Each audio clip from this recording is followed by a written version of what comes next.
There are games that grip you. They are played at the exact right time in your life. It might be dependent on the current situation you're in, people around you, emotional state, financial well-being, relationships gained. There are games that hit the right spot deep inside, that burn with a fervor. It's all your mind can think about. It's a deeply personal affair. You connect with the characters, the environments, the atmosphere, the dialogue, the movements. You have digital conversations with your button presses, as if that piece of programming knows you as well as you know it. They've been where you've been. You've seen their past and know why they're there, why they are pushing forward, why there's no other choice but to continue forward. You've become linked in spirit. The time is now, and things will never be the same. So here we go, into the void together. That game for me was Lightfall.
There are over 2,000 games on the Nintendo Switch.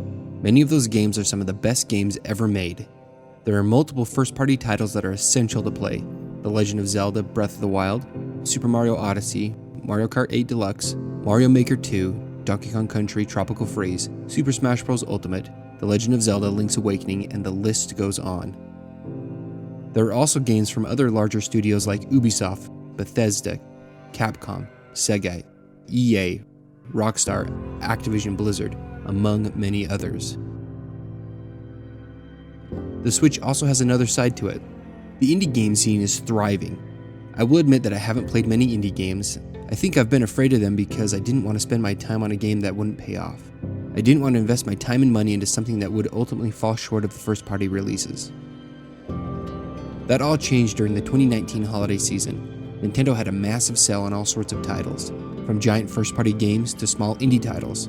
Some of those prices were too good to pass up. The one indie game I had been interested in playing was The Messenger. I held off playing this game because I wanted it physically, and I missed my chance with the limited run games release. I also thought the price was just a little too high to take a risk on it. During this sale, I believe it dropped down to $10. At that price, I could definitely give it a shot. The Messenger is a fantastic game. After playing a good portion of it, I decided to check out a few more indie games that were on sale. I also bought Katana Zero, Celeste, and Bloodstained Curse of the Moon. There's another indie game that I knew nothing about. It was only $5, and I decided to buy it based solely on the description and pictures. That game is Lightfall. Lightfall is a 2D platformer. Platformers are my favorite type of video game. I've loved them ever since I played the very first Super Mario game. My all-time favorite platforming games come from the Donkey Kong Country series on the Super Nintendo, 1 and 2 to be exact. These games get pretty much everything right when it comes to platformers. The visuals, characters, sounds, music, and controls. When I start playing these games, I crave the satisfaction that comes with perfect execution. I want to finish them. I want to push forward and master the skills necessary to make it happen. I've been able to master the first Donkey Kong Country to the point that I can beat it in one sitting. That's when you know a game is good. It's the only thing you can keep on your mind. You want the chance to go back and give those difficult sections another try until you finally break through and overcome the obstacle. When I play a new platformer, I hold it to the standards this game has implemented. Is the gameplay fun and memorable? How well does it respond to button presses? Do the controls feel tight?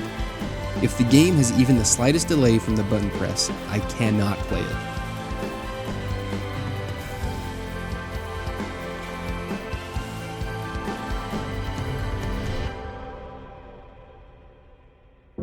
Lightfall hits on so many levels. The first level it hits on is the visuals. It's absolutely gorgeous. The foreground is cast in shadows, which creates beautiful silhouettes. The backgrounds are also made up of layers and layers of gorgeous silhouettes.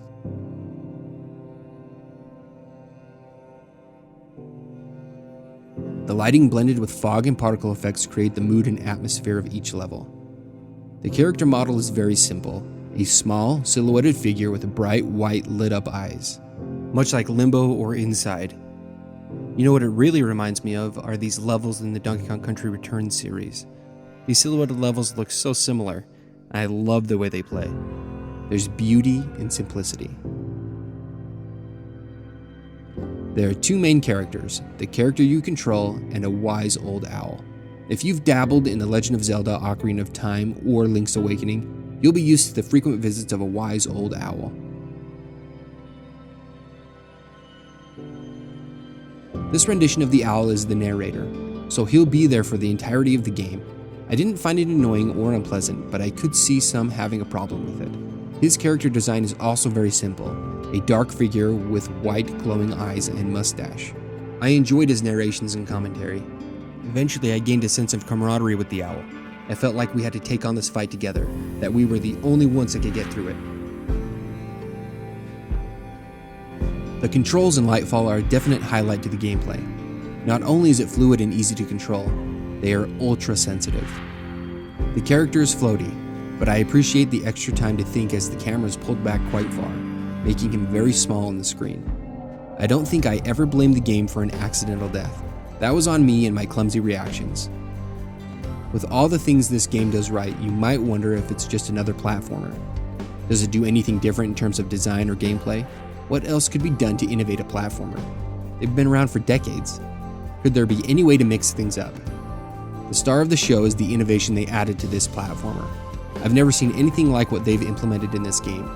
The main character has the ability to control a block that he can summon from thin air.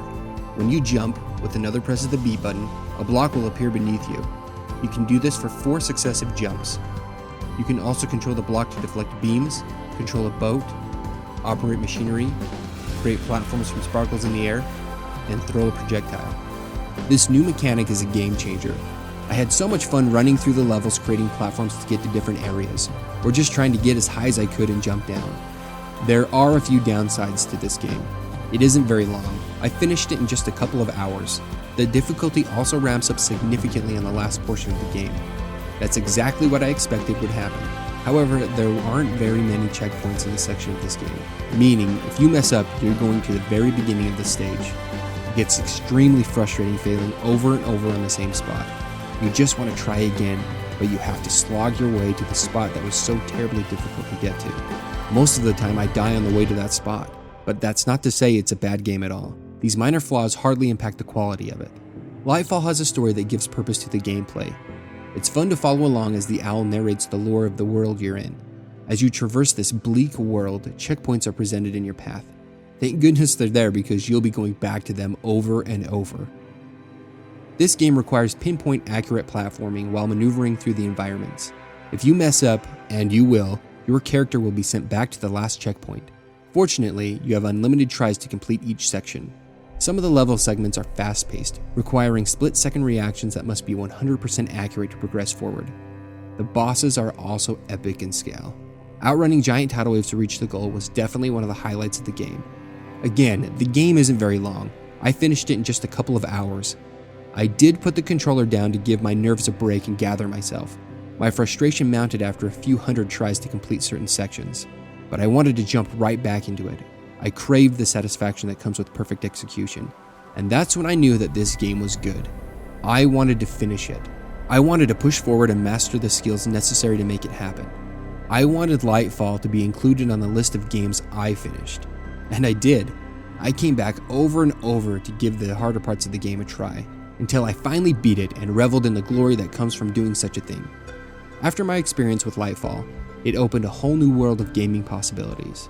If this game is good, how many other indie games out there are good? It's broadened my horizons when it comes to judging games made by smaller studios.